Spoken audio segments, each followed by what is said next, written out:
Hi everybody, Diana here. So glad to see you all today. Welcome to this episode of Sew in Common.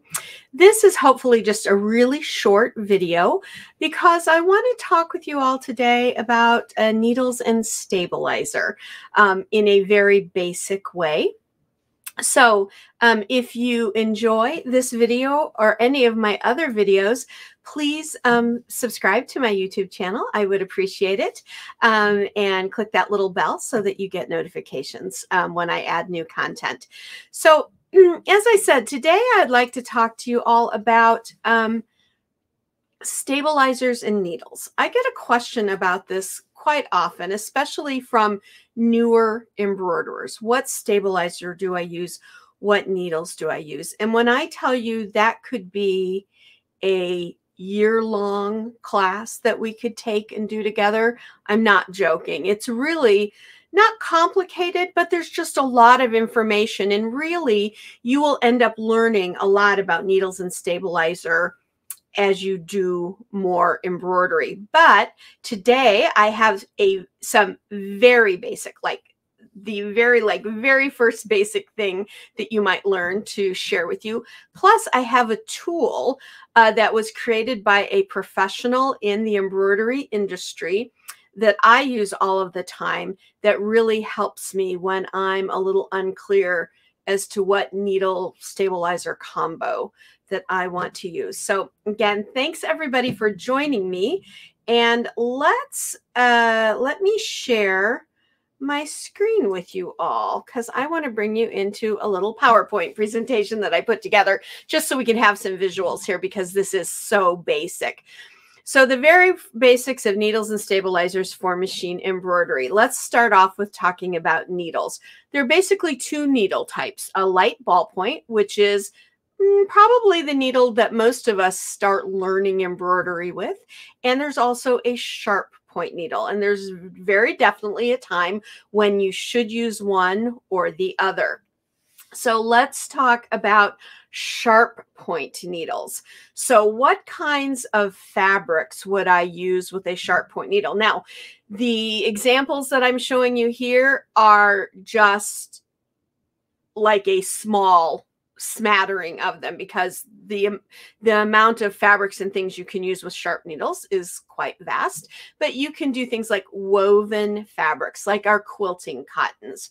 Cork fabric is beautiful. It's a sustainable material. It comes printed in different colors, all kinds of beautiful ways, even just the natural finish of cork. It's great for if you love to do handbag making. And then toweling. When we embroider on our towels and stuff like that, I like to use a sharp point needle. And then there is the light ballpoint needle. And that is the needle that we always want to use for our knits, our faux leathers, or anything that's a little spongy or has any kind of stretch to it, like our t-shirts, baby bodysuits, that kind of thing. Then you want to use a light ballpoint needle. Now, the size of your needle, again, is very specific to the type of fabrics that you're using. We're not going to talk about sizes so much today, but I will say that your average needle is 7511. Works pretty well for most of the things that we stitch. There are times when you'll want to use a 65-9, which is made specifically for creating micro fonts or micro prints, anything under ½ an inch with a 60 weight thread. And my tip there is turn off your auto threader, because auto threaders in those 65-9, they're such a delicate small blade, they don't line up really well. So you'll want to turn off your auto threader. Your 80-12s, your 90-14s, those kinds of needles for bigger, heavier duty, thicker things that are kind of tough to get through. You might want to use an 80-12 or 90-14 if you were doing a real a natural leather that is thick. You might want to try something like that. But that's the basics for needles. So sharp points for wovens, corks, toweling, amongst other things. Whoops. And then light ballpoint for knits, faux leathers, and t-shirts. Now let's talk about stabilizer. Stabilizer kind of falls into three categories in my mind: a cutaway, a tearaway, and a washaway. Cutaways we use with things, again, like our knits and our faux leathers. Tearaways, a lot of the time we use those with our quilting cottons, but I'm going to show you when I actually use my cutaways with my quilting cottons. So these are general ideas. Sometimes these can change categories, and that's okay. There isn't a hard and fast. It kind of can also depend on your scenario. And then there's that third category, which is washaway. Perfect for things like freestanding lace. I use washaway for other things as well, but the basic thing that that most home embroiderers probably use a washaway for is something like a freestanding lace.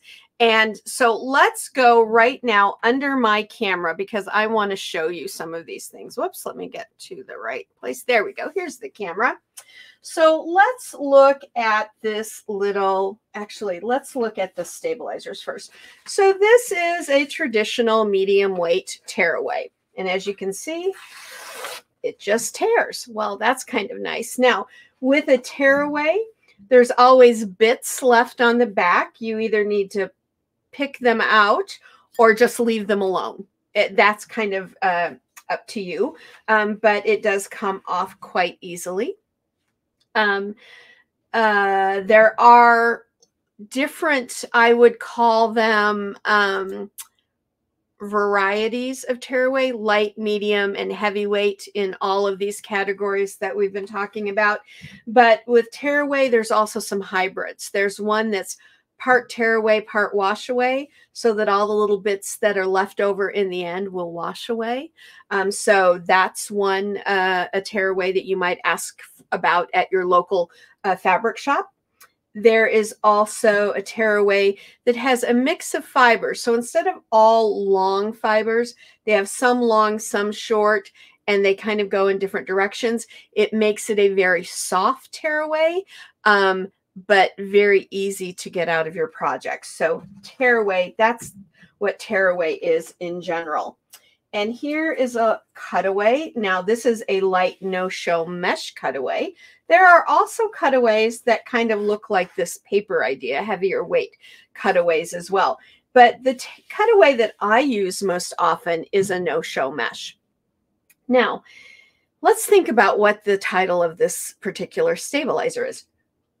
Cutaway. So we often think of this as a leave-in kind of stabilizer, but you don't have to leave it in your projects unless you want to. You can use some really good applique scissors. Like, let me grab my Karen K. Buckley's over here. I love these scissors. The reason I love the Karen K. Buckley line so much is because of this micro serration. Really helps to keep your fabric from fraying, makes really crisp, good cutting. And so with a good scissor like this, you can cut away this stabilizer because that's what it's called, cutaway, not called leave in. But this is the stabilizer that we leave in our projects most of the time. And it's perfectly fine to do that. You can see with this light no-show mesh, it's got a really light hand. So it's very drapable. It doesn't really add a lot of bulk or anything to your projects. And so you'll probably end up using that a good deal of the time. And then this is our woven washaway. Now, this washaway kind of looks like the cutaway I just showed you, right? So if you want to make sure that your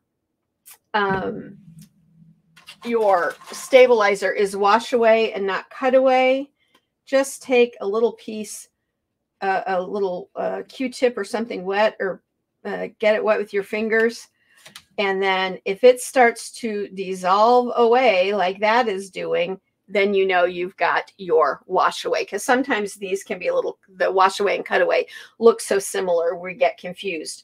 A lot of times when we use a washaway, we will actually use 2 sheets of washaway.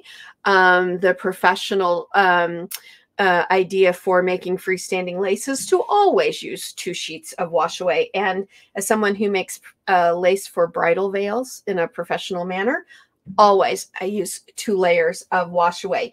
Sometimes I will exchange my Tearaway for 2 layers of Washaway. Depends on my project.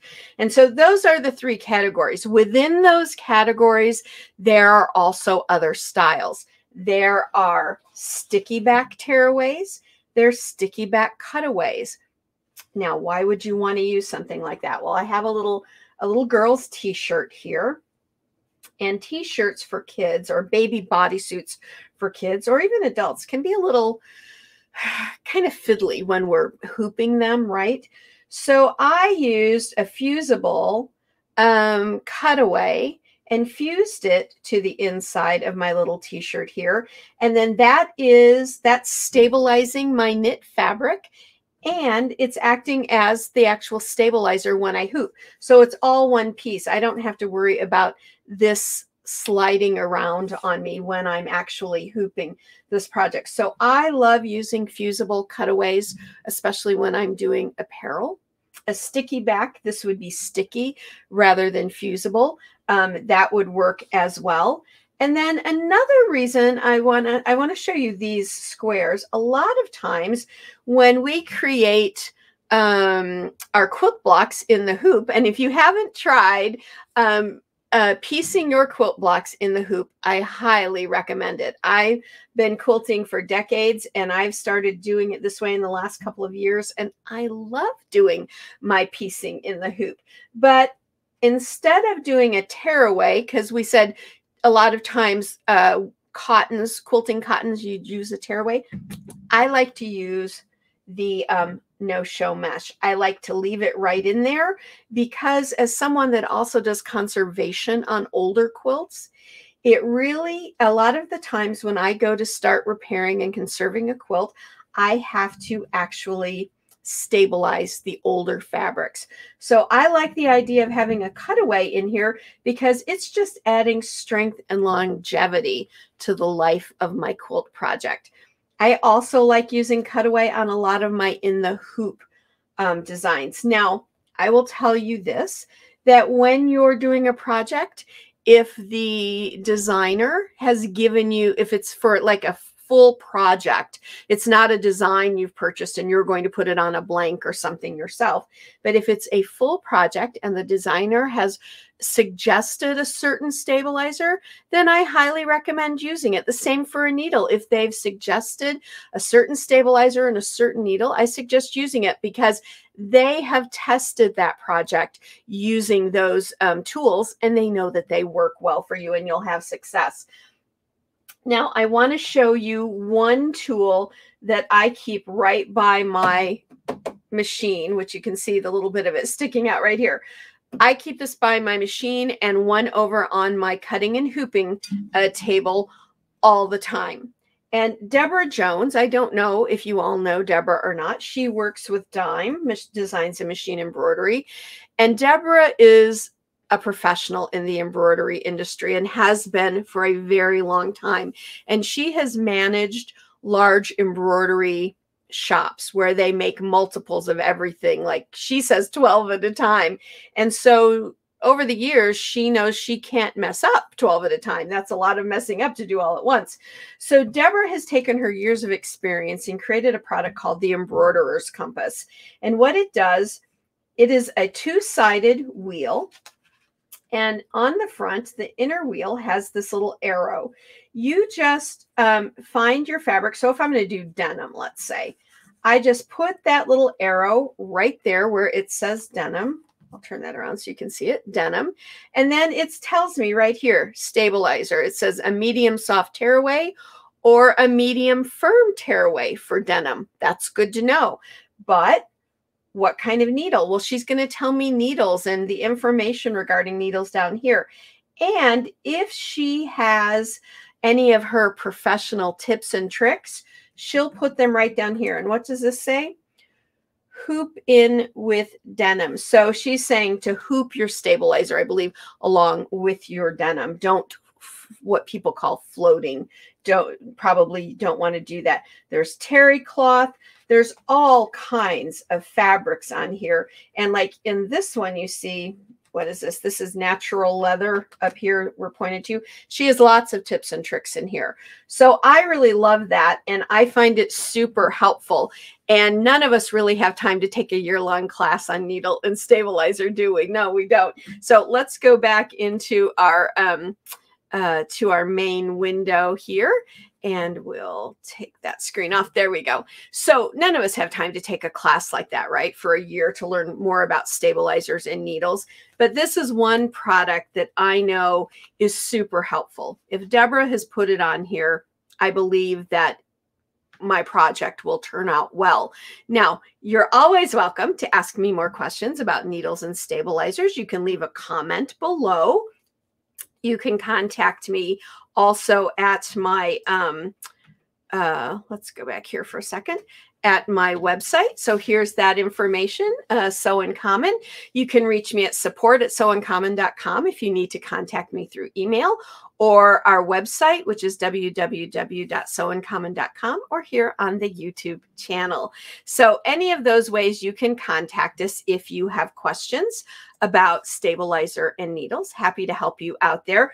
Again, check with your local fabric shop or wherever you get your embroidery supplies and see if they carry the embroiderer's compass. It is not an expensive product at all. I think it's probably well under $25, but you will get a world of knowledge from this. I have a ton of stabilizers over there, and sometimes I don't know when I should use one versus the other. And there are so many stabilizers. We talked about 3 basic categories today, very, very briefly. See, when I said basic, I meant super basic, but I know that within each category, there are other types within that, like the sticky backs, the fusibles. Deborah talks about those things on here. So super duper helpful tool. I can't recommend that high enough for embroiderers. So again, folks, I said very basic information today. If you have already been embroidering for a while and this is nothing new to you, then this video probably wasn't for you. But if you're brand new to embroidery, sometimes this helps. And I wanted to put it out because a lot of times when we buy an individual embroidery design and we're going to put it on something, it's not part of a project kit, we might stumble a little bit about stabilizers and needles. So I wanted to talk about this in a very basic way so that if you buy a design and you're going to put it on a towel or you're going to put it on a quilt or something like that, you have some very general information to help you get started. And then there are lots of other videos, lots of other tools and things that can help you to make sure and hone that in even more if you need to. I will tell you the stabilizer I use most often for the kind of things that I embroider is that light no-show mesh or a medium tearaway, and the fusible or sticky back versions of those. And for all of my lace making, I use that Washaway that I showed you. So if you only get 3 stabilizers to start, get yourself a no-show mesh cutaway, get yourself a medium tearaway, and get yourself a woven Washaway, and you'll be in good shape to get started. And before you know it, like with everything else, your collections and your tools will start to build, but those will get you started. Okay, folks, again, thank you so much for joining me today. Please subscribe to our video, to our YouTube channel. Please check out our website. My blog is also there. And until next time, I'll tell you what I tell you every single time. Go sew life beautiful. Can't wait to see you next time here at Sew in Common. Bye for now.